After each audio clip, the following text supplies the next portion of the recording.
ഞാൻ JNU ക്യാമ്പസിനെ കുറിച്ച് പറഞ്ഞു. ഞാൻ അവിടെ വിദ്യാർത്ഥിയായിരിക്കുന്ന സമയത്ത് സൂര്യന്റെ കീഴിലുള്ള ഏത് വിഷയത്തെ കുറിച്ച് ഞങ്ങൾക്ക് ചർച്ച ചെയ്യും. ഞങ്ങൾ ചർച്ച ചെയ്യാത്തതായിട്ടൊരു വിഷയം ഇന്ന് തീഹാറിലേക്ക് കിടക്കുന്ന JNU വിദ്യാർത്ഥികൾ. ഞങ്ങളൊക്കെ അന്ന് അനുഭവിച്ചിരുന്ന സ്വാതന്ത്ര്യത്തിന്റെ ഒരു 4/1 അവർ പ്രയോഗത്തിൽ ചെലുത്താൻ ശ്രമിച്ചപ്പോൾ അവർ തീഹാറിന്റെ കാരാഗ്രഹത്തിൽ അടയ്ക്കപ്പെട്ടു. 5 വർഷമായിട്ടും തീഹാർ ജയിലിൽ കഴിയുന്നതാണ്. നിങ്ങൾ കാശ്മീർ വിഷയത്തെ കുറിച്ച് ചർച്ച സംഘടിപ്പിച്ചാൽ നിങ്ങൾ രാജ്യദ്രോഹിക്കുക. നിങ്ങൾ ഓരോ ദിവസവും എഴുന്നേൽക്കുമ്പോൾ നിങ്ങൾ ദേശസ്നേഹിയാണെന്ന് തെളിയിക്കാൻ വേണ്ടി എന്തെങ്കിലും ചെയ്തുകൊണ്ടേയിരിക്കണം. പ്രത്യേകിച്ച് ന്യൂനപക്ഷ നാമങ്ങളുണ്ടെങ്കിൽ നിങ്ങൾ ഓരോ മിനിറ്റിലും നിങ്ങൾ ഈ രാജ്യത്തിന്റെ ഭാഗവാക്കാണെന്ന് തെളിയിക്കാൻ വേണ്ടി ചില മുദ്രാവാക്യങ്ങൾ മുഴക്കണം.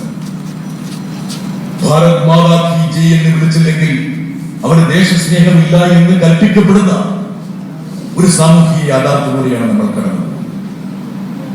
ഇന്ന് JNU ക്യാമ്പസിൽ ഇവിടെ ഭക്ഷണത്തെ കുറിച്ച് പറഞ്ഞുകൊണ്ട് മാത്രം ഞാൻ സന്ദർഭവശാൽ പറഞ്ഞു പോകുന്നു.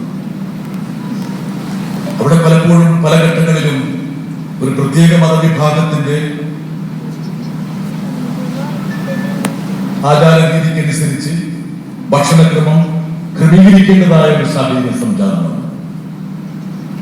ഇപ്പോൾ ഈ കാവടി യാത്ര എന്ന് പറയുന്ന ഒരു യാത്രയാണ്. അത് ഗംഗയിൽ നിന്ന് ഗംഗാജലമെടുത്ത് തിരിച്ചു പോയി അവരവിടെ ശിവക്ഷേത്രം. നല്ല കാര്യം. ഓരോരുത്തരും അവരുടെ ആചാരങ്ങളും വിശ്വാസങ്ങളും മുറുകെ പിടിക്കണമെന്നും അവർക്ക് മുറുകെ പിടിക്കാനുള്ള സ്വാതന്ത്ര്യം ഈ രാജ്യത്തുണ്ടാകണമെന്നും നിഷ്കർഷിക്കുന്നവരാണ് നമ്മളെല്ലാം.